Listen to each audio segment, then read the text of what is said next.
आपको दिखा रहे हैं, हरियाणा में निजी नौकरियों में आरक्षण रहेगा जारी। जी हां, बड़ी जानकारी हम आपको बता रहे हैं, लोकल को 75% आरक्षण मिलता रहेगा। ये जानकारी सामने आ रही है। तो सुप्रीम कोर्ट ने हाई कोर्ट के स्टे पर रोक लगा दी है। अपने आप में बहुत बड़ा ये फैसला है। तो बड़ी जानकारी हम आपको बता रहे हैं। तो हरियाणा में निजी नौकरियों में आरक्षण जारी रहेगा। लोकल को 75% आरक्षण मिलता रहेगा। तो सुप्रीम कोर्ट से हरियाणा सरकार को हरी झंडी मिल गई है। एक तरह से कहें तो कहना गलत नहीं होगा। और ये खबर हरियाणा वासियों के लिए और उन युवाओं के लिए जिन्होंने आवेदन कर दिया था पोर्टल पर, और एक डाटा भी निकलकर सामने आया था तकरीबन 2 से 3 हफ्ता पहले कि 40,000 से ज्यादा युवा पोर्टल पर आवेदन कर चुके हैं। तो सुप्रीम कोर्ट ने हाई कोर्ट के स्टे पर रोक लगा दी है। यानी कि हरियाणा सरकार जब सुप्रीम कोर्ट में पहुंची थी हाई कोर्ट के फैसले के खिलाफ, वो इसलिए ताकि हरी झंडी मिल सके। फिलहाल आपको बता दें, मुकेश मंडल ज्यादा जानकारी के साथ जुड़ गए हैं। मुकेश मंडल, सुप्रीम कोर्ट ने हरी झंडी दे दी है हरियाणा वासियों के लिए, युवाओं के लिए, हरियाणा सरकार के लिए। अपने आप में बहुत बड़ी खबर है। जिस तरह से आपने देखा कि पंजाब में हरियाणा हाई कोर्ट की बात करें तो वहाँ पे कुछ व्यापारियों ने जो कंपनी के ओनर्स हैं, उन्होंने, उनके एसोसिएशन ने इस पे मामले में लगातार याचिका दायर की, जिसके मद्देनजर पंजाब में हरियाणा हाई कोर्ट ने इस पे स्टे लगा दिया था। जिसको लेकर सरकार की बात करें तो उन्होंने एक हाई लेवल बैठक बुलाई और इस मामले को लेकर वो सुप्रीम कोर्ट पहुंचे। हालांकि सुप्रीम कोर्ट में पहली सुनवाई टल गई थी, लेकिन दूसरी सुनवाई की बात करें तो उसमें दूसरी सुनवाई में उन्होंने समय मांगा कि हमें 4 दिन का समय चाहिए, जिसको लेकर हम स्टडी कर सके कि इसमें क्या पहलू है। जिसके बाद जाकर आज ये एक काफी अहम फैसला आया है कि जो स्टे लगाया गया था पंजाब हरियाणा हाई कोर्ट द्वारा, उस पे कहीं ना कहीं अब सुप्रीम कोर्ट ने इस स्टे को हटा दिया। यानी कह सकते हैं कि अब जाकर प्रदेश में जो 75% जॉब्स फॉर लोकल को लेकर कानून बनाया गया था, उसको एक हरी झंडी मिल गई और ये सरकार की बहुत बड़ी जीत है। हालांकि इस मामले पे दुष्यंत चौटाला ने ट्वीट भी किया है, डिप्टी सीएम ने। उन्होंने साफ तौर पर ट्वीट में कहा है कि हरियाणा के युवाओं के अधिकारी की लड़ाई 75% जॉब्स फॉर लोकल के मामले में हमारी फिर जीत हुई है। माननीय सुप्रीम कोर्ट ने बड़ा फैसला देते हुए कानून पर लगे स्टे को हटा दिया। मैं सभी को विश्वास दिलाता हूं कि यह कानून सभी के हित में है और इस पर राजनीतिक मंशा से अड़ंगा नहीं लगना चाहिए। तो कहीं ना कहीं एक बहुत बड़ी जीत कह सकते हैं सरकार की सुप्रीम कोर्ट में, जिस तरह से सुप्रीम कोर्ट ने फैसला सुनाया है। हालांकि बहुत सारे पहलू थे जिसपे 2 सदस्यीय जो जज की बात करें, 2 सदस्यीय जज है जिन्होंने पूरा स्टडी किया। उसके अलावा बात करें तो तुषार मेहता जो एसओडी जनरल है, उन्होंने भी इस पे स्टडी किया, जिसको लेकर आज सुबह ये जैसे ही ये मामला सुप्रीम कोर्ट में पहुंचा, सुप्रीम कोर्ट ने कुछ समय का वक्त लिया। उसके बाद जाकर उन्होंने फैसला सुना दिया कि जो स्टे लगा हुआ है 75% आरक्षण मामले में हरियाणा में, उस स्टे को हम हटाते हैं। तो कहीं ना कहीं बात की जाए तो सुप्रीम कोर्ट से हरी झंडी मिल गई है सरकार को। अब युवाओं के लिए हालांकि बात की जाए तो लाखों युवा है जिन्होंने श्रम मंत्रालय हरियाणा सरकार के वेबसाइट पर, जो एक वेबसाइट बनाया गया जिस पर उन्होंने अप्लाई किया था, और वो असमंजस की स्थिति में थे कि उनको जॉब मिलेगी कि नहीं मिलेगी निजी क्षेत्र में। लेकिन अब सुप्रीम कोर्ट ने एक महत्वपूर्ण फैसला सुनाया है और उस पे कह सकते हैं कि हरियाणा सरकार की जीत हुई है। जी मुकेश, अगर बात करें, चूंकि अगर कोई फैसला सामने आता है तो जाहिर सी बात है कि और भी विकल्प होते हैं इसके लिए। तो क्या जो एसोसिएशन है, जो इंडस्ट्रीज एसोसिएशन है, उनके दिलो दिमाग में ऐसा कुछ चल रहा हो कि सुप्रीम कोर्ट में एक बार फिर से पुनर्विचार याचिका डाली जाए ताकि सुप्रीम कोर्ट एक बार फिर से इस बारे में सोचे? क्या ऐसा कोई ख्याल इंडस्ट्रीज एसोसिएशन के दिलो दिमाग में चल रहा है? क्या कुछ उनकी तरफ से अब कहा जा रहा है? क्योंकि इंडस्ट्रीज एसोसिएशन के लिए तो बहुत बड़ा झटका है। देखिए, बिल्कुल गुरुग्राम और फैजाबाद के औद्योगिक संगठन जो है उन्होंने चुनौती दी थी। हालांकि माना यह भी जा रहा है कि हो सकता है जो संगठन है, औद्योगिक संगठन जो है, वो एक बार फिर से पुनर्विचार याचिका लगा सकते हैं। लेकिन जिस तरह से बात की जाए तो आपने देखा कि 1 महीने के अंदर सुप्रीम कोर्ट का एक महत्वपूर्ण फैसला आ गया, जिसको लेकर कह सकते हैं कि ये प्रदेश सरकार की जीत हुई है। हालांकि दुष्यंत चौटाला ने साफ तौर पर पहले कहा था कि युवाओं की आवाज हम हमेशा से उठाते रहे हैं और उठाते रहेंगे। मुख्यमंत्री मनोहर लाल ने भी कहा था इस पे कि ये मामला अब सुप्रीम कोर्ट में है और हमें पूर्ण विश्वास है कि सुप्रीम कोर्ट जो युवाओं की बात करे उनके जो जॉब में कोई दिक्कत अड़चन नहीं आएगी और वो फैसला जो भी होगा वो सबको मानना पड़ेगा और हमें सुप्रीम कोर्ट पे विश्वास है। और यही वजह है कि सुप्रीम कोर्ट ने पूरा स्टडी करने के बाद 2 सदस्यीय जो जज है उन्होंने पूरा स्टडी किया इस कानून को लेकर कि क्या कुछ इसमें पॉइंटर्स है, क्या कुछ कानून में जो बहुत सारे बिंदु है उसको गौर किया, जिसके बाद जाकर आज कहीं ना कहीं उन्होंने इस मामले पर जो स्टे लगा था पंजाब हरियाणा कोर्ट द्वारा उस स्टे को हटा दिया। यानी एक बार कह सकते हैं कि जो युवा असमंजस की स्थिति में थे, जिन्होंने अप्लाई किया था, जो नौकरी पाना चाहते हैं प्रदेश में, अब उनको एक राहत मिली है, हरियाणा सरकार को राहत मिली है। और ऐसे में अब माना यह जा रहा है कि 75% जो आरक्षण का मामला था वो अब जनहित में होगा। जो युवा है जिन्होंने फॉर्म फिलअप किया था, उस फॉर्म पे भी हालांकि जब स्टे लगा तो वो जो वेबसाइट की बात करें जिसपे वो अप्लाई करे थे, उस पर अप्लाई करना भी युवाओं ने बंद कर दिया था। लेकिन अब देखने वाली बात ये होगी कि फिर से युवा उस पर अप्लाई करेंगे। और सरकार ने साफ तौर पर कह दिया कि निजी क्षेत्र में जो 30,000 तक की सैलरी है, उसमें जो हरियाणा के युवा है उनको 75% आरक्षण मिलेगा और 75% आरक्षण के तहत उनको नौकरी मिलेगी। तो कहीं ना कहीं प्रदेश में कह सकते हैं रोजगार को लेकर जो असमंजस की स्थिति थी, जिसपे पंजाब एवं हरियाणा कोर्ट ने स्टे लगाया था, उस पे आज सुप्रीम कोर्ट ने एक महत्वपूर्ण फैसला देते हुए इस स्टे को हटा दिया। जी मुकेश, चूंकि लगातार इंडस्ट्रीज एसोसिएशन की तरफ से संविधान के और जो मौलिक अधिकार हैं, जिसमें आर्टिकल 14 है, आर्टिकल 19 है, इसका हवाला लगातार दिया जा रहा था कि अगर ये सुप्रीम कोर्ट इसकी स्टडी करेगा तो वैसे ही खारिज कर देगा इस कानून को, इस आरक्षण को। लेकिन क्या इस पहलू पर विचार किया गया है? और इंडस्ट्रीज एसोसिएशन का ये जो हवाला देना था मौलिक अधिकारों को लेकर, आर्टिकल 14 और आर्टिकल 19, इसको लेकर क्या रहा? देखिए, इंडस्ट्री एसोसिएशन की बात करें तो लगातार जो इंडस्ट्री एसोसिएशन है उनका साफ तौर पे कह रहा था, जो याचिका लगाई गई थी उसमें उन्होंने साफ तौर पे कहा था कि ऐसे युवा जो सक्षम नहीं है जॉब को लेकर, तो हम उनको नौकरी कैसे दे सकते हैं। और गुरुग्राम और फरीदाबाद की बात करें तो जो एसोसिएशन है, जो इंडस्ट्री एसोसिएशन है, उन्होंने याचिका दायर की थी। हालांकि आपने देखा कि जैसे ही याचिका दायर की गई पंजाब हरियाणा हाई कोर्ट में, तो वहां पे ये फैसला आया कि इस पे स्टे लगा देना चाहिए, जिसको लेकर सरकार की जो स्थिति थी वो लगातार युवाओं को लेकर आप स्पष्ट स्थिति थी कि युवाओं को रोजगार मिलेगा चाहे उन्हें जहां भी जाना पड़े। और यदि ऐसा होता, यदि सरकार सुप्रीम कोर्ट में इस पे स्टे लगाती, तो हो सकता है सरकार भी इस पे पुनर्विचार याचिका डालते। लेकिन लगातार जो हवाला दिया गया कि कंपनियों को घाटा होगा और ऐसे में जो औद्योगिक जो कंपनियां हैं वो कहीं ना कहीं जो गुरुग्राम फरीदाबाद से दूसरे राज्यों को और मूव कर लेंगे। लेकिन सरकार ने साफ तौर पे कहा था इसमें कि जो युवा है, जो बेरोजगार है, हालांकि उन्होंने इस बात का भी जिक्र किया कि अलग अलग राज्यों में अलग अलग तरह के कानून है वहाँ के युवाओं को लेकर, नौकरियों को लेकर, तो हरियाणा राज्य में भी ये कानून लागू होना चाहिए। बहुत सारे पॉइंटर्स थे, बहुत सारे बिंदु थे, उसको लेकर स्टडी किया गया। अब पूरी स्टडी करने के बाद जाकर आज सुप्रीम कोर्ट ने एक ऐतिहासिक, कह सकते हैं इसको, ऐतिहासिक फैसला सुनाया है युवाओं के हक में। तो कहीं ना कहीं अब जाकर दुष्यंत चौटाला ने भी ट्वीट किया है, इसके अलावा जो तमाम लोग हैं वो भी, जो युवा है उसमें भी खुशी की लहर देखी जा सकती है। लेकिन वही दूसरी ओर बात की जाए तो इंडस्ट्री एसोसिएशन जो है, हो सकता है पुनर्विचार याचिका भी सुप्रीम कोर्ट में दायर करे, क्योंकि जिस तरह से आपने देखा कि लगातार जिस तरह से आपने देखा कि एक महीने के अंदर ये ऐतिहासिक फैसला आया, तो कहीं ना कहीं आप कह सकते हैं कि प्रदेश में जो हरियाणा के युवा हैं उनको 75% आरक्षण का जो मामला था निजी क्षेत्र में, उसको लेकर रास्ता साफ हो गया। ठीक है मुकेश, बहुत बहुत शुक्रिया जानकारी साझा करने के लिए। इसी बीच लगातार हम आपको एक बड़ी जानकारी भी दिखा रहे हैं और इस बड़े फैसले को लेकर चूंकि सुप्रीम कोर्ट ने हरी झंडी दे दी है, दुष्यंत चौटाला जो कि हरियाणा के डिप्टी सीएम हैं, उनकी तरफ से ट्वीट भी किया गया है, हरियाणा के युवाओं के अधिकारों की लड़ाई में हमारी जीत हुई है। सुप्रीम कोर्ट ने कानून पर लगे स्टे को हटा दिया है। यहाँ ट्वीट की कटिंग भी हम आपको दिखा रहे हैं। लगातार ट्वीट की कटिंग में आप देखिए क्या लिखा गया है। डिप्टी सीएम दुष्यंत चौटाला ने लिखा है कि हरियाणा के युवाओं के अधिकारों की लड़ाई 75% जॉब्स फॉर लोकल के मामले में हमारी फिर जीत हुई है। माननीय सुप्रीम कोर्ट ने बड़ा फैसला लेते हुए कानून पर लगे स्टे को हटा दिया है। मैं सभी को विश्वास दिलाता हूं कि यह कानून सभी के हित में है और इस पर राजनीतिक मंशा से अड़ंगा नहीं लगाना चाहिए। तो बाकायदा प्रदेश के डिप्टी सीएम दुष्यंत चौटाला ने सुप्रीम कोर्ट द्वारा हटाए गए इस स्टे को लेकर और मिली हरी झंडी को लेकर ट्वीट किया है। उन्होंने बाकायदा एक बार फिर से कहा कि हम युवाओं के अधिकारों की लड़ाई लड़ते रहेंगे और अब हमारी जीत हुई है। ज्यादा जानकारी के साथ मेरे सहयोगी रवि कालीरमन भी जुड़ गए हैं। रवि कालीरमन, प्रदेशवासियों के लिए और युवाओं के लिए जो लगातार पोर्टल पर आवेदन कर रहे थे, 2 हफ्ते पहले का डाटा सामने आया कि 40 से 50 हजार युवा पोर्टल पर आवेदन कर चुके हैं, रजिस्ट्रेशन करा चुके हैं, लेकिन फिर इसी बीच मामला अटकता रहा। लेकिन सुप्रीम कोर्ट ने स्टडी करने के बाद बहुत बड़ा फैसला लिया है। क्या इसके मायने हैं?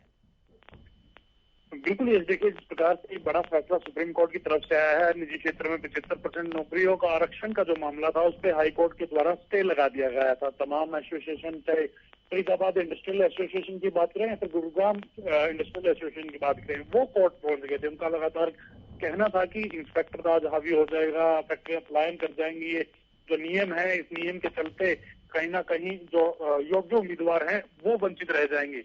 अब कहीं ना कहीं सुप्रीम कोर्ट में ये मामला विचाराधीन था, लगातार 2-3 तारीखों पर सुनवाई भी टली, लेकिन आज एक बड़ा फैसला जो है सुप्रीम कोर्ट की तरफ से लिया गया है। जो हाई कोर्ट का स्टे था उसको हटाने का फैसला सुप्रीम कोर्ट ने लिया। साथ ही सुप्रीम कोर्ट ने ये भी कहा है, ठीक है रवि, मैं आपको माफी के साथ लिए रोकना चाहूंगा। हमारे साथ जेजेपी के प्रदेश अध्यक्ष निशांत सिंह जुड़ गए हैं।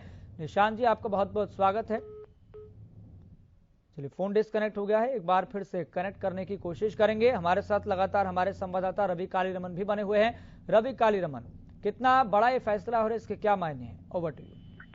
बिल्कुल यस, देखिए जो एक बड़ा फैसला इसको इसलिए कहा जा सकता है क्योंकि हरियाणा के युवाओं के रोजगार का मामला है, और लगातार जिस प्रकार से बेरोजगारी बढ़ी है या फिर हरियाणा के युवा प्रयासरत रहते हैं कि नौकरियों में उनकी भागीदारी हो, उनको नौकरियां मिले, उनका जीवन है वो अच्छे ढंग से चल पाए। तो ऐसे में हरियाणा सरकार की तरफ से नौकरियों में 75% आरक्षण जो है वो लागू किया गया था, और अब एक बड़ा फैसला इसलिए सुप्रीम कोर्ट का कहा जा सकता है। अब तमाम जो युवा हैं अब दोबारा से रजिस्ट्रेशन करा सकते हैं, दोबारा से उस पोर्टल पर जा सकते हैं और अपनी नौकरियों के लिए आवेदन कर सकते हैं, क्योंकि इंडस्ट्रियों ने जो है हाईकोर्ट में जो है याचिका लगाई थी और जिस पर स्टे लगा दिया था।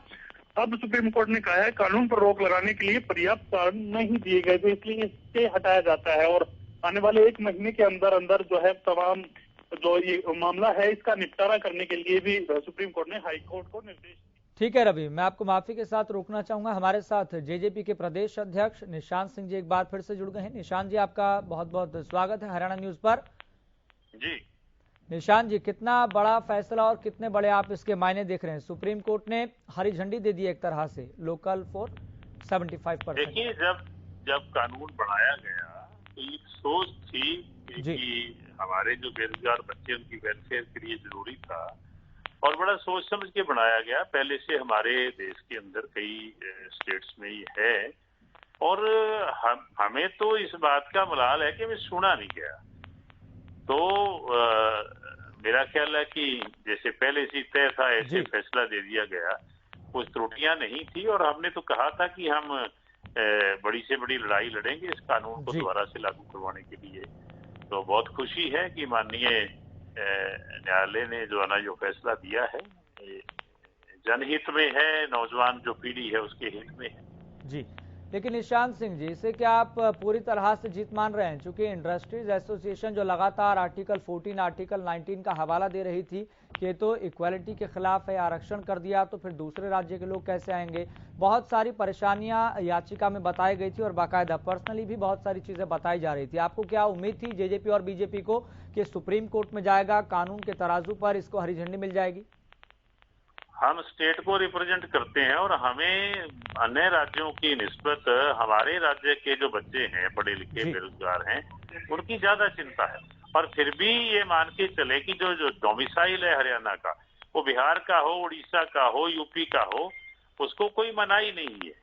वो इसमें पार्टिसिपेट करेगा, उसको जो ना उसकी योग्यता के आधार पे काम मिलेगा। लेकिन हरियाणा की चिंता होनी जरूरी थी सरकार को, जो किया है और हमें पूर्ण उम्मीद है कि ये जो है ना बच्चों को इसका लाभ मिलेगा। क्या आप मानते हैं कि पूरी तरह से जीत मिल गई है? क्योंकि अभी भी विकल्प है इंडस्ट्रीज एसोसिएशन के पास कि वो पुनर्विचार याचिका डाले।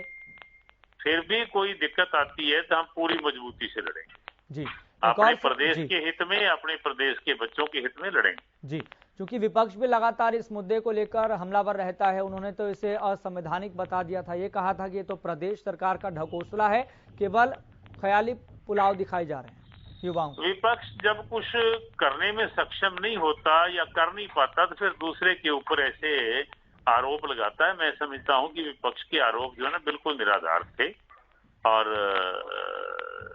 ये सही हुआ, उसके लिए धन्यवाद कि माननीय अदालत ने की है और उन बच्चों के हित में फैसला दिया है। जी, आपको लगता है कि अभी भी बहुत चीजें हैं जिस पर अड़ंगा लगाया जा सकता है, जिस पर इंडस्ट्री एसोसिएशन जिसको लेकर लगातार बीजेपी जेजेपी सरकार कहती रही है कि हम तो वार्ता करके ही हमने संशोधन किया है। कोई ऐसी बात नहीं है जो इसमें किंतु परंतु वाली।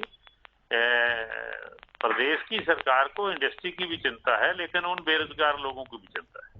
जी, लेकिन विपक्ष तो लगातार ये भी कहता रहा है निशांत सिंह जी कि सरकार के खुद के विभागों में इतनी जो पद हैं वो रिक्त हैं, सरकार खुद के विभागों में जो रिक्त पद हैं उनको भरने के बजाय, नियुक्ति करने के बजाय निजी जो सेक्टर है उस पर दबाव डाल रही है, उनको दायरा सीमित करने के लिए कह रही है, पाबंदियां कर रही है उनके। मैंने कहा कि जब विपक्ष कुछ करने में सक्षम ना हो या अपने समय में किया ना हो तो ऐसी बातें निकालता है, अदरवाइज कुछ भी नहीं, कोई लॉजिक नहीं है।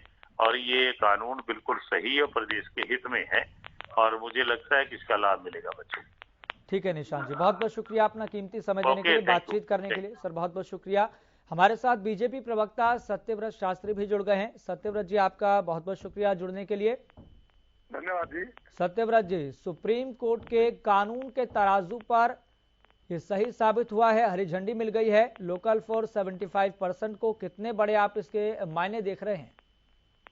देखिए, सरकार ने बड़ी पाक साफ ढंग से ठीक सोचकर सब कानून के प्रावधान तैयार किए गए हैं जी, जिसमें किसी भी प्रकार के किसी पक्ष को नुकसान होने का कारण नहीं है।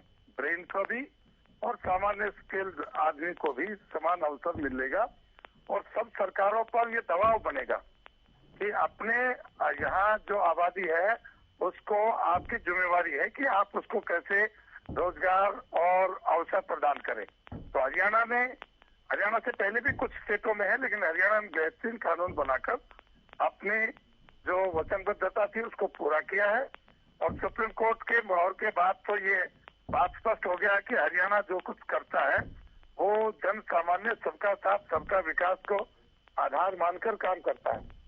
इसलिए इन सब चीजों को जो पॉलिटिकल लोग अपना एजेंडा चलाते हैं वो एक अलग विषय है, लेकिन हरियाणा सरकार के द्वारा लिए गए निर्णयों पर कितने ही निर्णय ऐसे हैं जिनको सुप्रीम कोर्ट तक भी और बाकी स्टेटों ने भी उनको अपनाया है।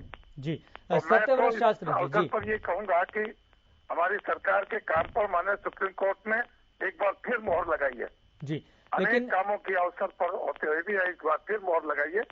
हम सरकार का अपनी ओर से बहुत धन्यवाद भी करते हैं। जी, सत्यव्रत शास्त्री जी, मैं खुद बाकायदा इंडस्ट्रीज एसोसिएशन के कई प्रधान और कई सदस्यों से पर्सनली बातचीत कर चुका हूं, वो इस चीज के खिलाफ हैं। उनका ये कहना है और ये तर्क लगातार उनकी तरफ से दिए जाते हैं, ये तो सीधे तौर पर असंवैधानिक इसलिए है क्योंकि आर्टिकल 14 और आर्टिकल 19 का ये उल्लंघन करता है, ये असंवैधानिक है, ये संविधान के दायरे में इसका निर्माण नहीं किया गया है। लेकिन एक तरफ एसोसिएशन के तर्क हैं तो वहीं दूसरी तरफ सुप्रीम कोर्ट ने स्टडी करने के बाद ये फैसला लिया है और जाहिर सी बात है कि एसोसिएशन चुप बैठने वाली भी नहीं है, उनके सामने भी अभी कई विकल्प हैं। तो अभी भी कितना बड़ा चैलेंज आप देख रहे हैं? देखिए, मैं बात कहता हूँ जहाँ तक संवैधानिक व्यवस्थाओं की बात है तो इस देश में सुप्रीम कोर्ट से बड़ी कोई अथॉरिटी नहीं है जो उसकी व्याख्या कर सके। उन्होंने सब प्रकार के पहलुओं पर चर्चा करके अपना निर्णय दिया है, लेकिन सरकार की ओर से भी इसके अंदर समय सीमा को बहुत ज्यादा कठोर नहीं किया है। व्यवस्थाएं ठीक चले, यहाँ के नवयुवकों के अधिकार भी ना छिने, उद्योगपतियों के काम भी ना थके, उद्योगपतियों को भी ब्लैकमेलिंग ना हो सके, ये सब प्रकार की व्यवस्थाओं की गारंटी सरकार दी है। क्योंकि यदि सरकार की ओर से इन उद्योगपतियों को जो बड़े घराने हैं जिनके आधार पर रोजगार का सृजन होता है, ऐसा में अविश्वास हुआ तो भी सरकार का कोई लाभ नहीं है इस काम का। इसलिए हमने व्यवस्थाएं इस प्रकार से संयुक्त की हैं कि उनके हितों को भी किसी प्रकार का नुकसान न हो और स्थानीय लोगों को रोजगार का अवसर भी मिल जाए।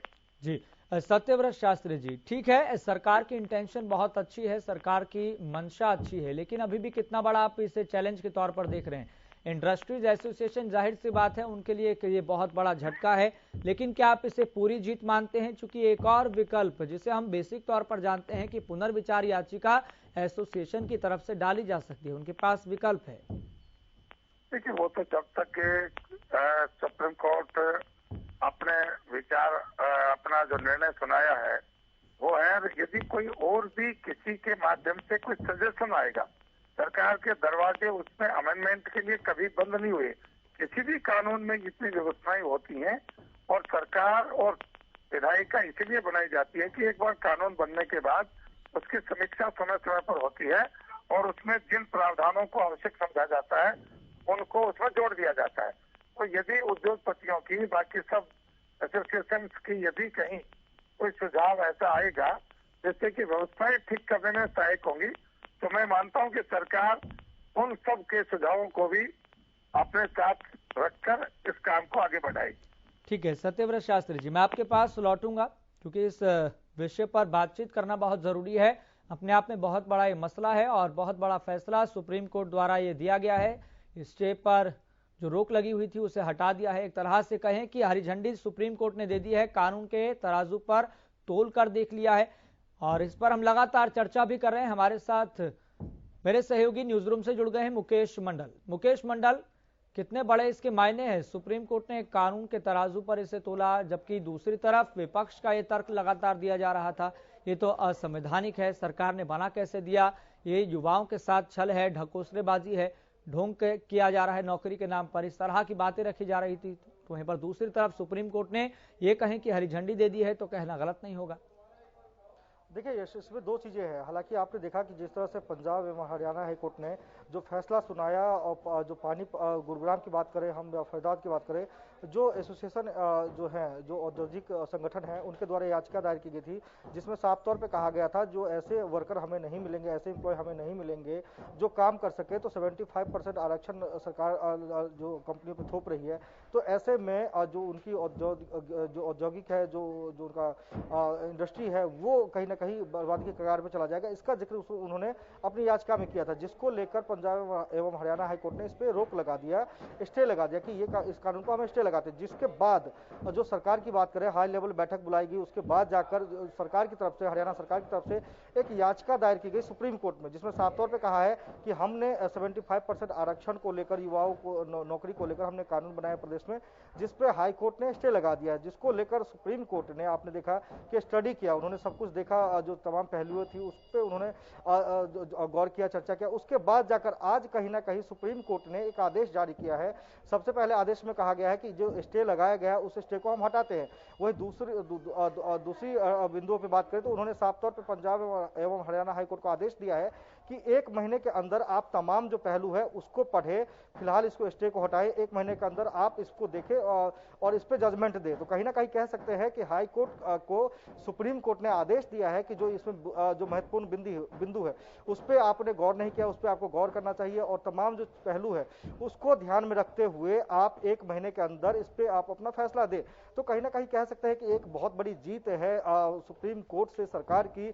जिस तरह से आपने देखा कि निजी क्षेत्र में 75% युवाओं को नौकरी का मसला लगातार प्रदेश में गरमाया गया था, इस पर राजनीति भी होती रही, विपक्षों ने लगातार निशाना साधा कि सरकार ने जो कानून बनाया है उसमें जल्दीबाजी की है, किसी से उन्होंने राय नहीं ली, एक्सपर्ट से राय नहीं ली, जिसको लेकर लगातार राजनीतिक मुद्दा भी उठा। और लेकिन आज आपने देखा कि जिस तरह से सुप्रीम कोर्ट ने इस पर साफ स्टे हटाने के बाद आदेश दिया है पंजाब हरियाणा हाईकोर्ट को कि 1 महीने के अंदर आप इसको देखें, गौर करें, तमाम पहलुओं पे बातचीत करें, रोज सुनवाई करें, जैसे भी करें, लेकिन 1 महीने के अंदर आप फैसला दें। तो कहीं ना कहीं जो स्टे लगाया गया था हाईकोर्ट द्वारा उस स्टे को हटाते हुए सुप्रीम कोर्ट ने एक आदेश भी दिया है। तो कह सकते हैं कि जो युवा है उनकी एक जीत हुई है। हालांकि अब पूरी जीत इसको हम नहीं मान सकते क्योंकि 1 महीने का समय दिया गया है पंजाब एवं हरियाणा हाईकोर्ट को कि 1 महीने में आप तमाम पहलुओं पर गौर करते हुए अपना फैसला दे। तो कहीं ना कहीं अब देखने वाली बात यह होगी कि हाई कोर्ट का क्या रुख रहता है, क्योंकि पहली जो बात करें तो हाई कोर्ट ने इस पे स्टे लगा दिया था, जिसको लेकर सरकार सुप्रीम कोर्ट में गई। अब जाकर सुप्रीम कोर्ट ने हाई कोर्ट का आदेश दिया है। अब देखने वाली बात यह होगी कि कानूनी तौर पे क्या कुछ इसमें बिंदु है, क्या कुछ इसमें जो कानून लाया गया है उसमें क्या कुछ लचीलापन है, तमाम चीजें हैं जिसको अब हाई कोर्ट उस पर गौर करेगा और 1 महीने के अंदर फैसला देगा। जी, तो मतलब यहाँ पर ये मानकर चले, चूंकि ये सबसे महत्वपूर्ण पहलू ये है, इसलिए हम लगातार ये बात कह रहे हैं कि अभी पूरी तरह से जीत नहीं हुई है। इसके साथ साथ अभी कई और पहलू जुड़े हुए हैं, एस्पेक्ट जुड़े हुए हैं। सुप्रीम कोर्ट ने पंजाब और हरियाणा हाईकोर्ट को निर्देश दिया है कि आप ही 1 महीने के अंदर फैसला लें। तो ये कितना बड़ा पॉइंट है ये युवाओं की दृष्टि से, सरकार की दृष्टि से और इंडस्ट्रीज एसोसिएशन की दृष्टि से।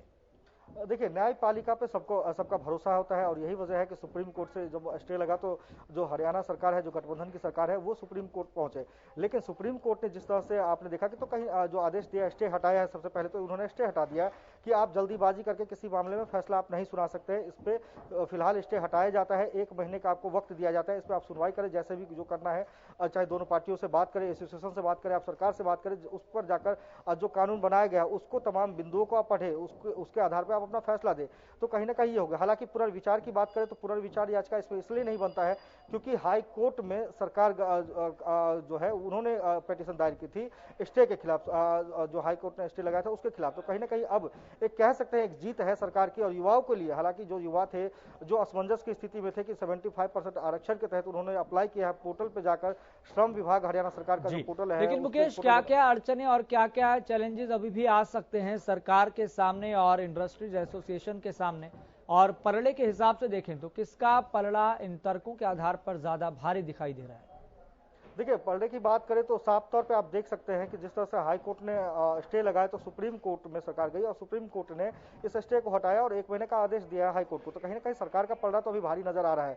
हालांकि बात की जाए एसोसिएशन से तो अब देखने वाली बात ये होगी कि एसोसिएशन का अगला क्या कदम रहता है, क्या वो हाई कोर्ट में अपने तथ्य दोबारा से पेश करते हैं, सरकार द्वारा क्या कुछ पेश किया जाता है। लेकिन सुप्रीम कोर्ट ने साफ तौर पर कह दिया है कि आप इस जो तमाम जो कानून बनाए गए हैं, ये जो कानून है, इस कानून को आप पढ़े, इस कानून में क्या लचीलापन है, किस तरह से इस कानून को लागू करना चाहिए प्रदेश में, किस तरह से युवाओं को रोजगार मिलेगा, किन किन कंपनियों के आधार पे जो योग्यता है उसके आधार पर तमाम चीजें हैं जिसका जिक्र किया गया है। हालांकि ये अभी जो पॉइंटर्स है वो पढ़ने का विषय है और हाई कोर्ट इस पर गौर करेगा, उसके बाद जाकर 1 महीने का समय दिया गया, वो फैसला देगा। लेकिन कहीं ना कहीं कह सकते हैं एक जीत तो है, सरकार की जीत तो है, जिस तरह से आपने देखा कि स्टे के बाद सुप्रीम कोर्ट में मामला गया। इस दृष्टि से है कि सरकार का पलड़ा यहाँ पर भारी दिखाई दे रहा है अपेक्षाकृत इंडस्ट्रीज एसोसिएशन के। मुकेश, मैं आपके पास लौटूंगा, हमारे साथ जेजेपी प्रवक्ता दीप कमल सहारण भी जुड़ गए हैं। सर, आपका ही बहुत बहुत शुक्रिया जुड़ने के लिए।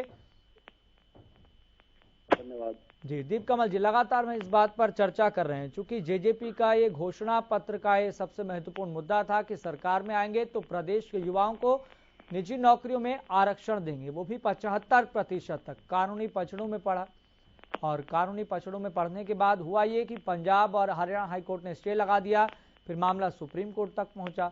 सुप्रीम कोर्ट में भी 2 से 3 दफा ऐसा देखने को मिला कि सुनवाई टलती रही, लेकिन अब सुप्रीम कोर्ट ने ये स्टे हटा दिया है। अब कितना बड़ा चैलेंज आप इसे देख रहे हैं या पूरी तरह से जीत मान रहे हैं? नहीं, देखिए, पूरी जीत तो तभी होगी जब पंजाब और हरियाणा हाई कोर्ट से भी इस पर मोहर लग जाएगी कि ये कानून जो है वो बिल्कुल संवैधानिक रूप से ठीक है और हरियाणा में ये लागू रहेगा। लेकिन फिलहाल कुछ लोग, जो कुछ इंडस्ट्री एसोसिएशन के लोग हैं या फिर कोई और राजनीतिक ताकतें हैं, जो कोशिश कर रही हैं कि वो ये कानून ना लागू होने दें और हरियाणा के युवाओं को रोजगार से रोकें, उनको जरूर सुप्रीम कोर्ट ने एक करारा जवाब दिया है कि आपकी इस तरीके की कोई बेबुनियाद आपत्तियों की वजह से कोई कानून नहीं रुकेगा। आप सभी जाकर हम पंजाब और हरियाणा हाई कोर्ट से इस बारे में फैसला लीजिए और कानून रहेगा फिलहाल ये। तो वो एक कहीं ना कहीं राहत की बात है हम सभी के लिए। और जननायक जनता पार्टी और डिप्टी सीएम दुष्यंत चौटाला जी तो पूरी तरीके से प्रतिबद्ध हैं। ये तो हमारा सिर्फ चुनावी घोषणा पत्र का वादा नहीं, लोगों से किया हुआ एक प्रण है कि हमने ये कानून तो सबसे पहले बनाना है। ये सबसे पहला हमारा लोगों के साथ किया हुआ वादा है, तो हम इसको तो पूरा करेंगे, इस पे कोई दो राय है नहीं। चाहे कितनी भी लड़ाई लड़नी पड़े, कितनी बार लड़नी पड़े, इसके साथ तो हमारी पार्टी का एक पर्यायवाची बात बन गई है कि जननायक जनता पार्टी का मतलब है लोकल युवाओं को रोजगार।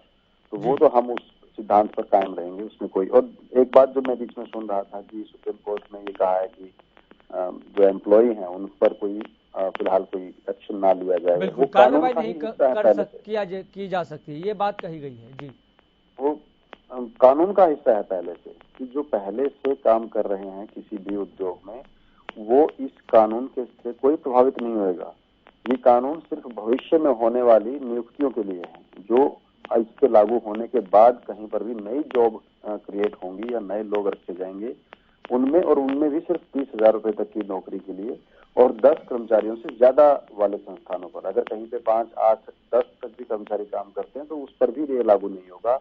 आईटी सेक्टर पर भी ये लागू नहीं है। नए स्टार्टअप हो रहे हैं, उस पर 2 साल तक के लिए छूट है।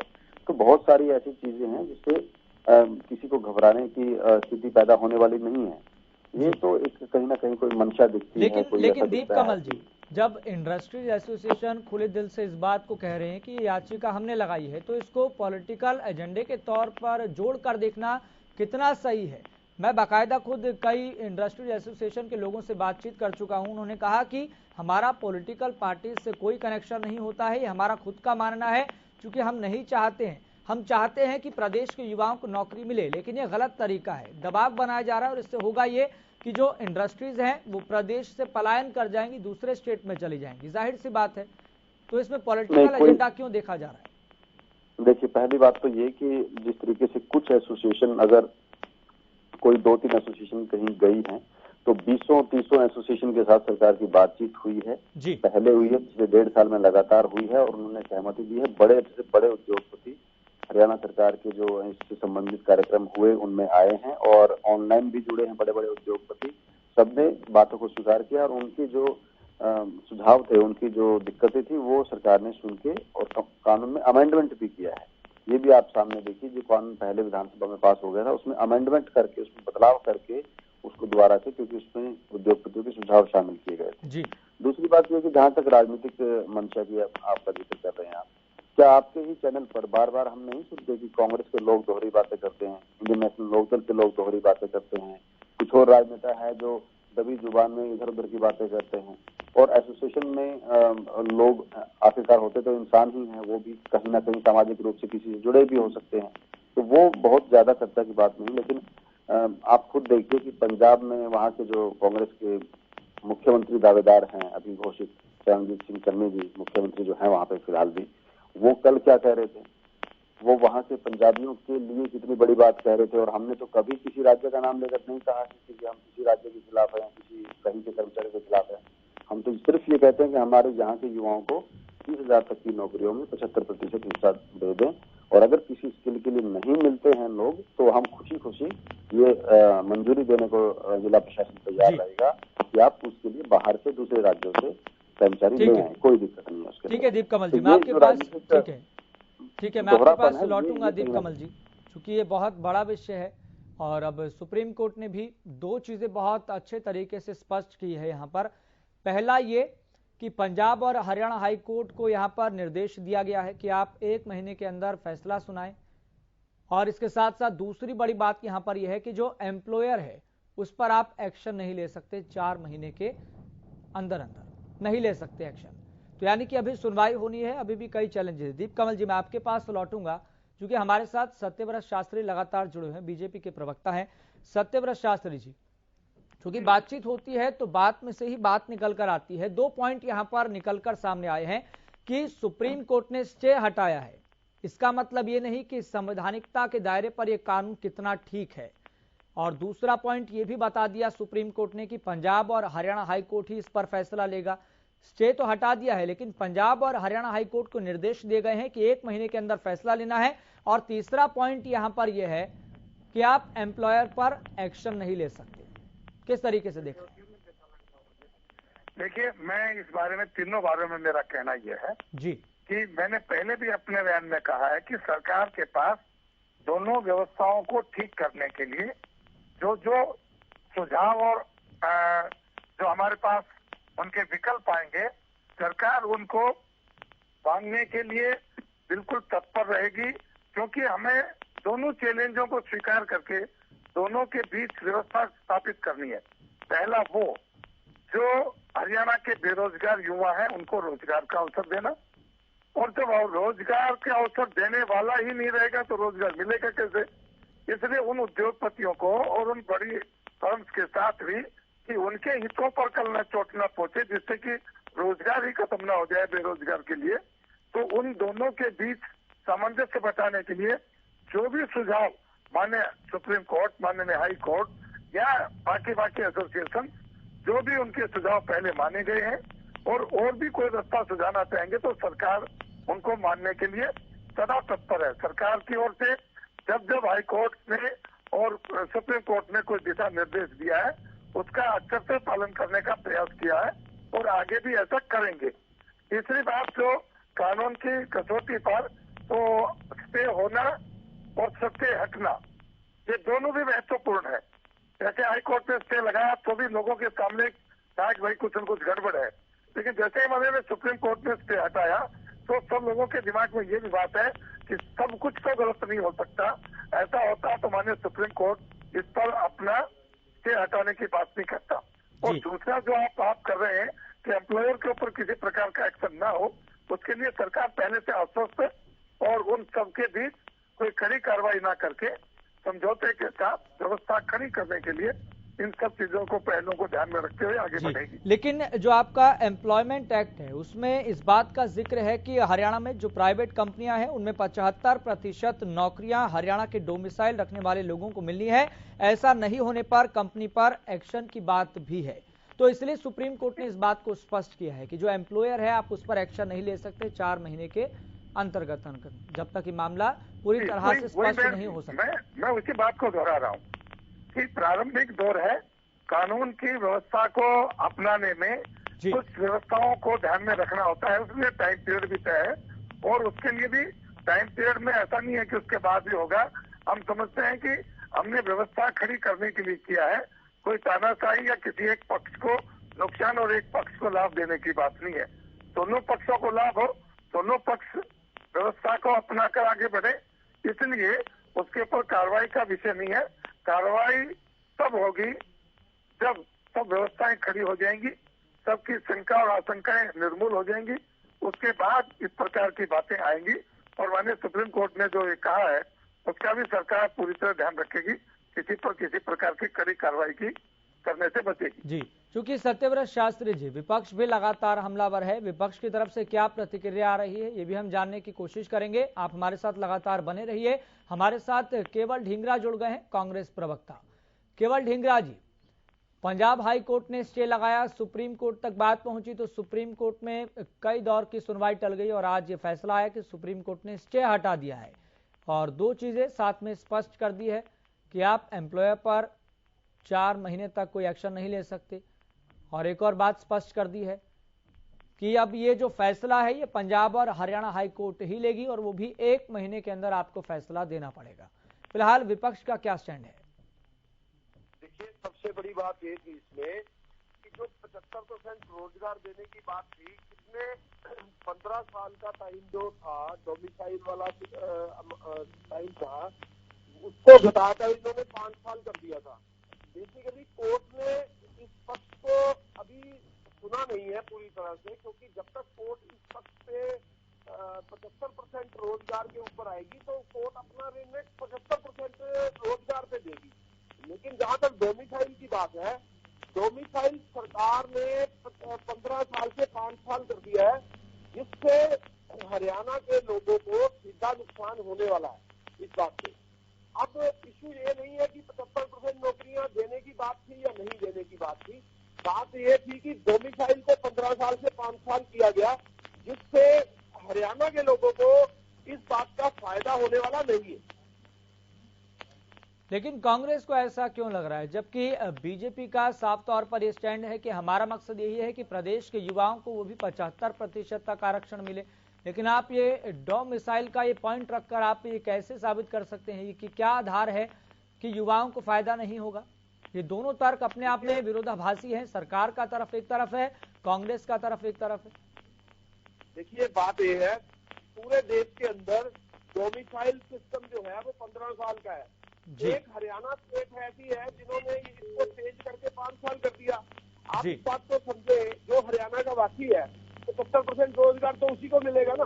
लेकिन अगर हम डोमिसाइल 5 साल का कर देंगे तो जो लोग पुराने वसनीक रह रहे हैं, जिनको 15 साल से ज्यादा से रह रहे हैं, उनका रोजगार का जो हनन हो रहा है उसकी भरपाई कौन करेगा? ठीक है, पॉइंट क्लियर हो गया है। ठीक है, बात समझ में बिल्कुल आ गई है। और आपका ये जो कहना है सत्यव्रत शास्त्री जी, चूंकि पॉइंट यहाँ पर यह है कि 5 साल तक ये डोमिसाइल का सिस्टम आपने कर दिया है 15 साल से घटाकर, तो ऐसे में जो 5 साल पहले जो लोग अलग अलग राज्यों से यहाँ पर आए होंगे, जो यहाँ पर निवासी बन गए होंगे आराम से, तो असली हक तो उनका था ना, जो हरियाणा वासी थे, जिनका डोमिसाइल 15 साल तक था।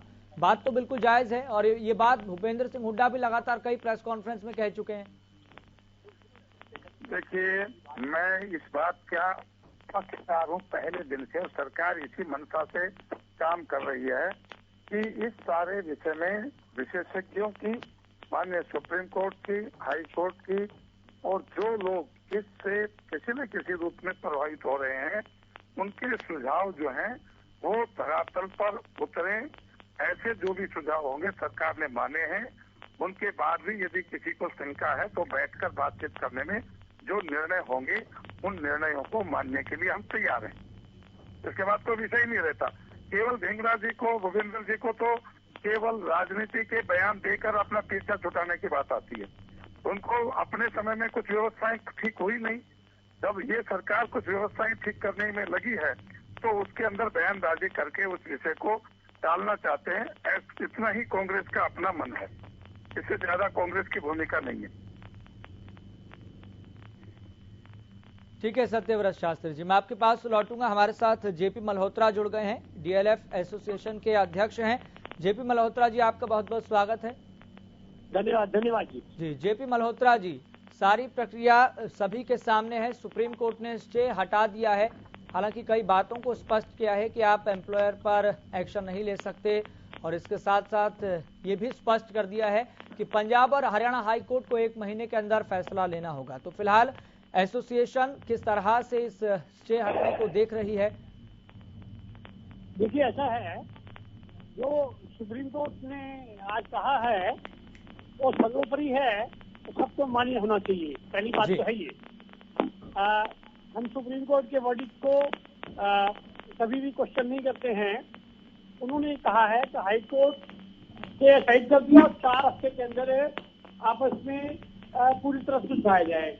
समस्या ये होगी कि मामला सुलझाया कैसे जाए, और इसलिए हमने इंडस्ट्री ने पहले भी कहा था कि सरकार एक बार पुनः विचार करे, बैठ के एक बड़ी समूह के साथ बैठ के बात करे।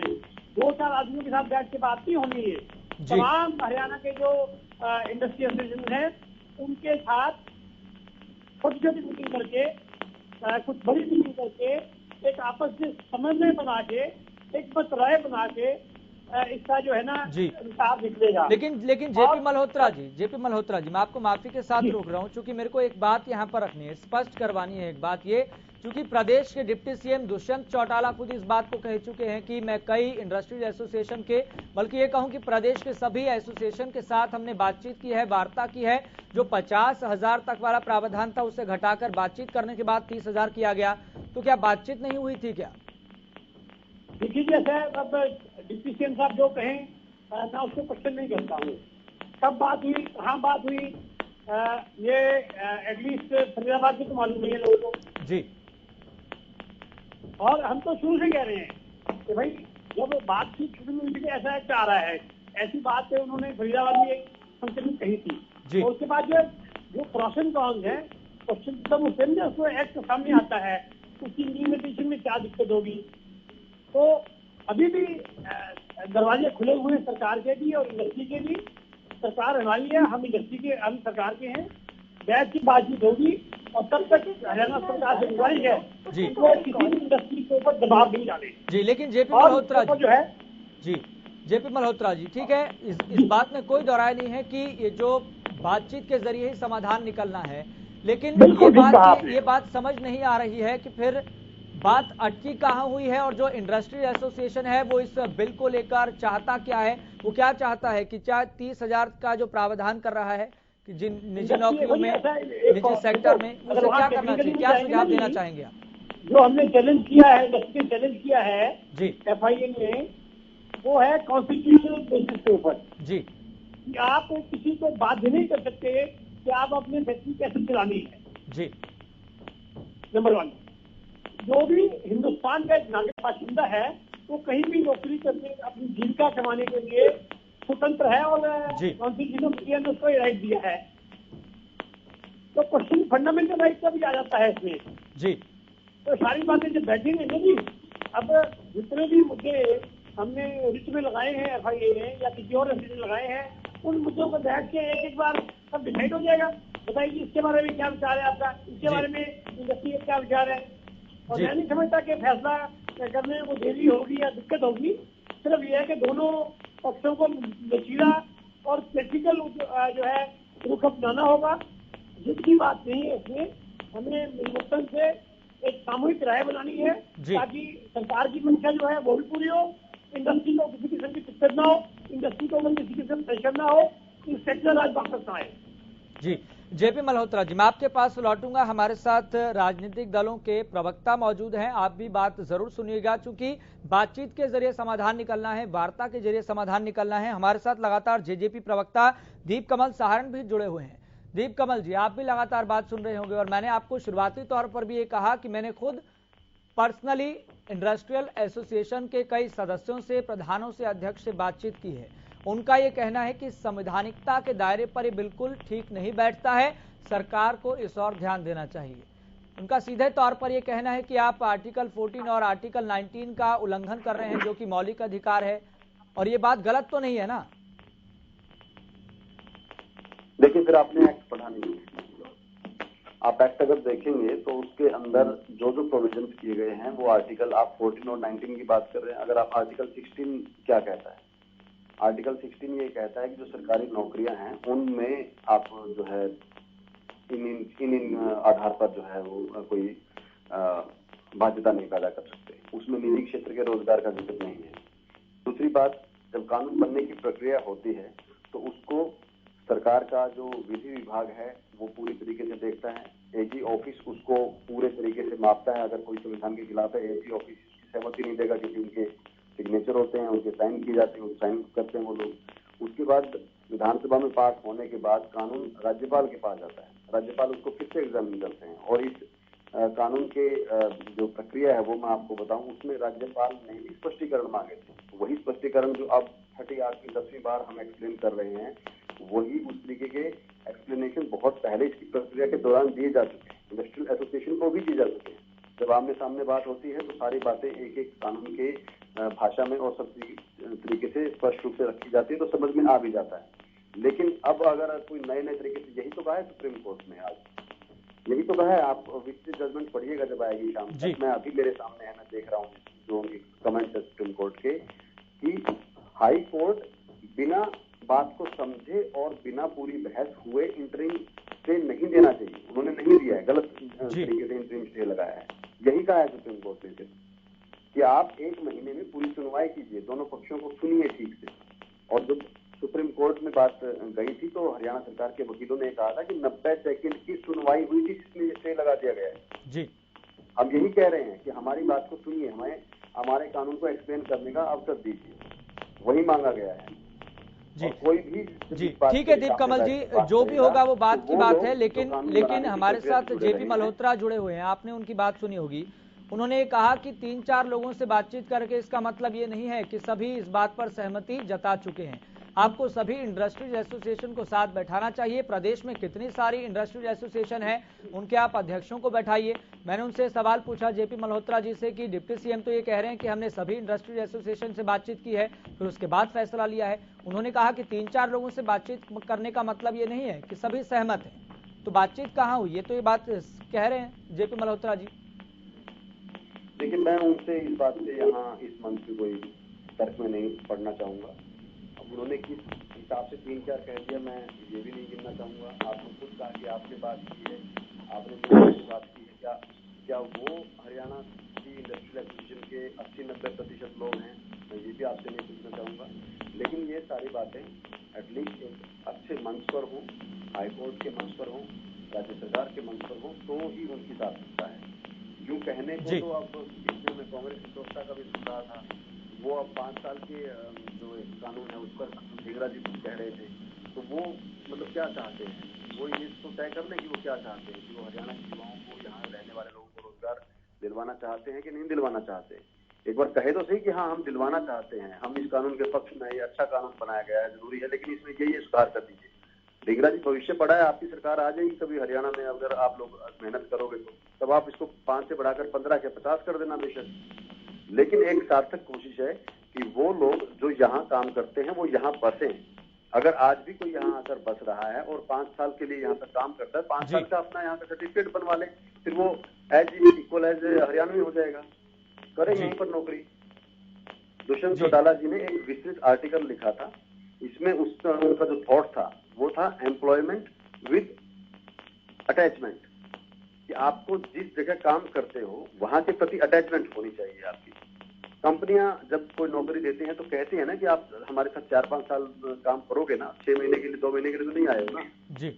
और जब आदमी अटैचमेंट के साथ कहीं काम करता है, लॉन्ग विजन के साथ कि मुझे यहीं रहना है, यहीं आगे बढ़ना है, यहीं बच्चों को पढ़ाना है, यहीं मेरा घर बनेगा, यहीं पर मैं इन्वेस्टमेंट करूंगा, मकान बनाऊंगा, तब वहां पर वो काम भी तसल्ली से करता है और बार बार इधर से उधर नहीं भागता है।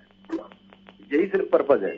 दुष्यंत चौटाला जी का आर्टिकल है, आप कहेंगे तो मैं आपको भेज दूंगा, एक बड़े प्रतिष्ठित अंग्रेजी अखबार में आया था, जिसमें उन्होंने अपना उद्देश्य स्पष्ट किया था कि हम चाहते हैं कि एम्प्लॉयमेंट अटैचमेंट के साथ हो। अगर बाहर के लोग यहाँ काम करते तो ये नहीं कि यहाँ से नौकरी की, यहाँ से पैसा लिया, सैलरी ली और सब कुछ काम जो है वो कहीं और किसी दूसरी जगह पर हो रहा है, घर भी वहाँ बन रहा है। ठीक है दीप कमल जी, मैं आपके पास लौटूंगा। बच्चे पढ़ भी वहाँ पर रहे हैं। इस जगह को सिर्फ सैलरी लेने के हब के लिए नहीं इस्तेमाल हो, यहीं पर सारे अपना वो घर यहीं बनाए, यहीं बसे। 5 साल कितना समय होता है, कुछ भी नहीं होता है। इसके साथ साथ अभी कई और फैक्टर हैं, कई एस्पेक्ट हैं जिस पर चर्चा करना बहुत जरूरी है। दीप कमल जी, मैं आपके पास लौटूंगा, चूंकि समय जैसे जैसे आगे बढ़ रहा है वैसे वैसे अपडेट भी लगातार सामने आ रहा है। हमारे सहयोगी मुकेश मंडल न्यूज रूम से लगातार जुड़े हैं। मुकेश मंडल, फिलहाल क्या अपडेट मिल पा रहा है, चूंकि समय के साथ और चीजें स्पष्ट होती हुई दिखाई दे रही हैं। जैसे कि कहा जा रहा था कि सुप्रीम कोर्ट ने जो निर्देश दिए हैं वो शाम तक और ज्यादा स्पष्ट हो जाएंगे कि किन किन बातों का जिक्र किया गया है और क्या आधार है। फिलहाल अपडेट क्या मिल पा रहा है? देखिए, बात की जाए तो सबसे पहले खबर यही आई कि स्टे हटा दिया गया। उसके अलावा अभी जो कॉपी है वो कॉपी अभी आई नहीं है। जैसे ही कॉपी आती है तो उसमें तमाम जो बिंदु हैं उसका जिक्र किया जाएगा कि इन चीज़ों जो कानून बनाया गया है उसमें क्या क्या प्रावधान रखे गए हैं, क्या क्या उसमें जो इंडस्ट्री एसोसिएशन है उनको किन किन बिंदुओं से तकलीफ है, तमाम चीज़ें हैं जिसको लेकर सुप्रीम कोर्ट ने हाई कोर्ट को कहा है कि आप इस पर स्टडी कीजिए। 1 महीने का समय है, चाहे आप रोज सुनवाई कर सकते हैं, हफ्ते में सुनवाई कर सकते हैं, हमें मतलब नहीं, लेकिन 1 महीने के अंदर आपको इसकी जो भी फैसला होगा, जो जजमेंट होगा वो आपको देना होगा। और ऐसे में देखने वाली बात ये होगी कि लगातार जो युवा थे वो लगातार कह रहे थे कि कहीं ना कहीं अब ये मामला अटकता हुआ नजर आ रहा है। लेकिन सबसे बड़ी बात इसमें ये देखने को मिल रही है क्योंकि 1 महीने के अंदर ही सुप्रीम कोर्ट ने जिस तरह से जो हाई कोर्ट के फैसले पर स्टे जो लगाया था उसको हटा दिया, तो कहीं ना कहीं एक बड़ी जीत है। लेकिन अभी पूरी जीत नहीं कहेंगे क्योंकि 1 महीने का समय दिया गया है। 1 महीने के समय के अंतर्गत जो सरकार है वो भी तमाम पहलुओं पर गौर करेंगे कि किस तरह से उन्हें हाई कोर्ट में जाना है, किस तरह से उनको पॉइंटर्स है जो मुख्य बिंदु है उसका जिक्र करना है। वही इंडस्ट्री एसोसिएशन की बात करें तो वो लोग भी सुप्रीम कोर्ट माफ कीजिएगा हाई कोर्ट जाएंगे और उसमें देखने वाली बात ये होगी कि 1 महीने के बाद क्या कुछ जजमेंट आता है। लेकिन अभी जो सुप्रीम कोर्ट द्वारा जो स्टे हटा दिया गया उसकी कॉपी आनी बाकी है। जैसी कॉपी आती है तमाम उसमें बिंदु होंगे, तमाम पहलू होंगे, उसके बाद ठीक है मुकेश, मैं आपके पास लौटूंगा। कांग्रेस प्रवक्ता केवल ढींगरा भी हमारे साथ लगातार जुड़े हैं। केवल ढींगरा जी, मामले का अब समाधान निकलेगा कैसे, क्योंकि कई कानूनी पेचीदगियां हैं। मामला एक बार फिर से, ये जो गेंद है एक बार फिर से पंजाब और हरियाणा हाई कोर्ट के पाले में चली गई है। उसको फैसला करना है कि आखिर समाधान कैसे निकलेगा और संवैधानिकता के दायरे पे कानूनी कसौटी पर यह कानून कितना खरा उतरता है, ये भी देखने वाली बात है। लेकिन समाधान निकलेगा कैसे?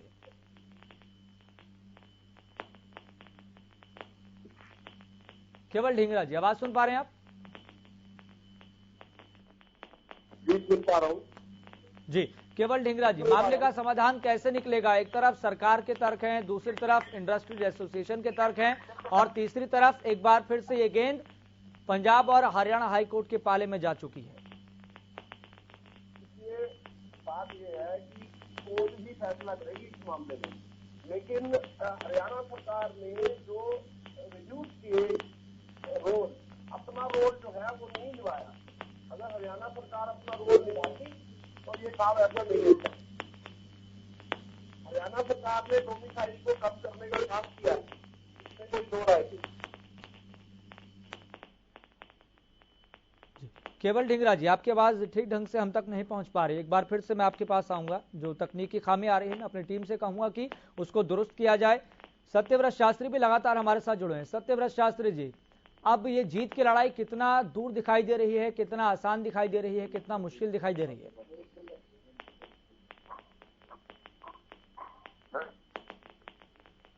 हेलो सत्यव्रत शास्त्री जी, आवाज सुन पा रहे हैं? जी जी जी। ये जीत की लड़ाई कितनी दूर दिखाई दे रही है, कितनी आसान दिखाई दे रही है, कितना मुश्किल दिखाई दे रही है? क्या फैक्टर और क्या आप सजेस्ट करना चाहेंगे?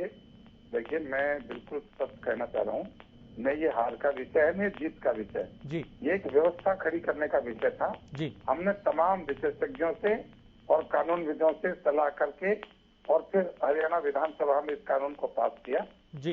अब माननीय सुप्रीम कोर्ट ने और माननीय हाई कोर्ट ने कुछ दिशा निर्देश दिए हैं और सभी पक्ष उसके अंदर मौजूद हैं।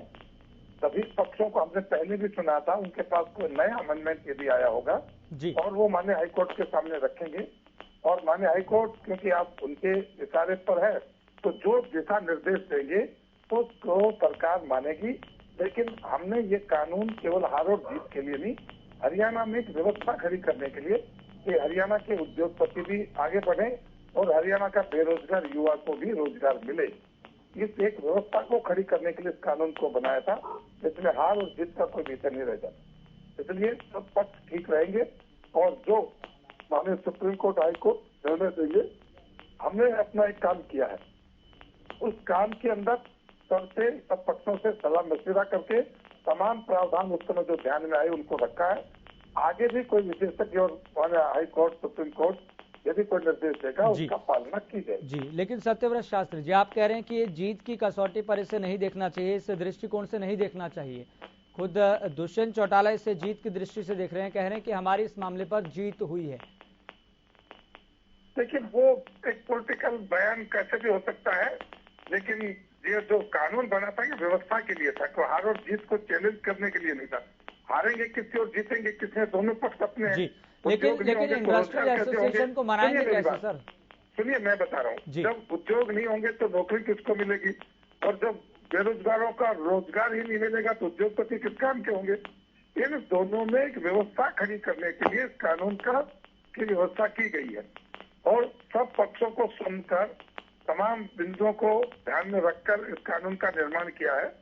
लेकिन फिर भी मैं बयान को बार बार रिपीट कर रहा हूँ कि फिर भी माननीय हाई कोर्ट सुप्रीम कोर्ट कोई विशेषज्ञ इस बात में सलाह देंगे कि इस कानून के लागू करने में सब पक्षों को लाभ हो, उसका सुझाव आएगा, हम उसको मानेंगे जी। लेकिन सत्यव्रत शास्त्री जी, विपक्ष एक बात लगातार बड़े जोरों शोरों से शुरुआती दौर से कहता रहा है कि सरकार के खुद के विभाग में तो हर विभाग में 8 से 10 हजार रिक्तियां होनी है, वो पद खाली हैं, लेकिन सरकार अपने विभागों को भरने के बजाय निजी सेक्टर पर दबाव बनाने की कोशिश कर रही है। कितना सहमत है? मैं इस बारे में बड़ा स्पष्ट हूँ जी। हरियाणा सरकार ने जितनी वैकेंसियां निकालकर आगे बढ़ने का काम किया, उन तमाम वैकेंसियों में अपने लोगों के माध्यम से हाई कोर्ट सुप्रीम कोर्ट में रिट डालकर रोकने का काम भी विपक्ष कर रहा है। मैं उनका बाई नेम बोल सकता हूँ, एक एक नाम बता सकता हूँ, कितनी भर्तियां जो है हमारी पाइपलाइन में है और कितनी भर्तियां हाई कोर्ट के चक्कर काट रहे हैं। लेकिन केवल अपने लोगों को वहां भेजकर और उस सारे को व्यवस्था को आगे न बढ़ने देने के लिए विपक्ष दोषी है। मैं इस बात को पुरजोर तरीके से कहता हूँ। जैसे सरकारें अपने काम को पूरा नहीं कर रही, सरकार ने जितने एम्प्लॉयज और सरकारी भर्तियां की है, इसे सरकारों के रिकॉर्ड को उठाकर देखिए, एक भी सरकार हमारे आंकड़े तक नहीं पहुंच पाई है। बयानबाजी कुछ भी करते रहे और एक भी भर्ती के अंदर किसी प्रकार की घपले की और जो चांस था उसको निर्मूल किया है, उसको तब तक ठीक नहीं किया और जब तक रखा जब वो ठीक ना हो जाए। तो गारंटी इस बात की कि रोजगार देंगे, लेकिन गारंटी इस बात की भी है कि हम ईमानदार और मेहनती को देंगे जो इसके साथ व्यवस्था के साथ 30-35 साल रहकर जो काम करेगा। इसलिए सरकार के ऊपर उंगली उठाना विपक्ष का ये बिल्कुल उनको ना समझे का मैं कहूंगा।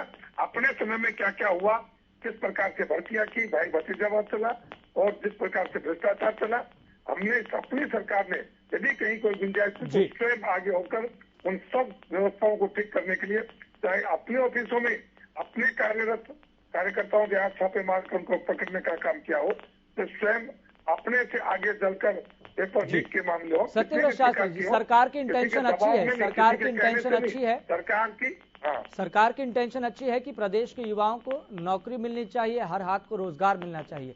लेकिन जो विपक्ष का ये तर्क है कि 8 से 10 हजार पद जो है वो हर विभाग में खाली है, क्या ये गलत है?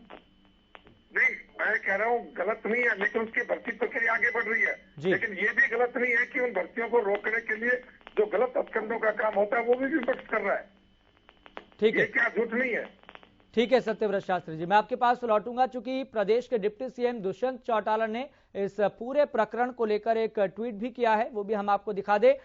तो उन्होंने लिखा, हम मंजिल नहीं चुनते रास्ते आसान देखकर, हम छोड़ते नहीं हैं कश्तियां तूफान देखकर। तो मतलब कि एक कविता के जरिए उन्होंने इस लड़ाई को बताने की कोशिश की है।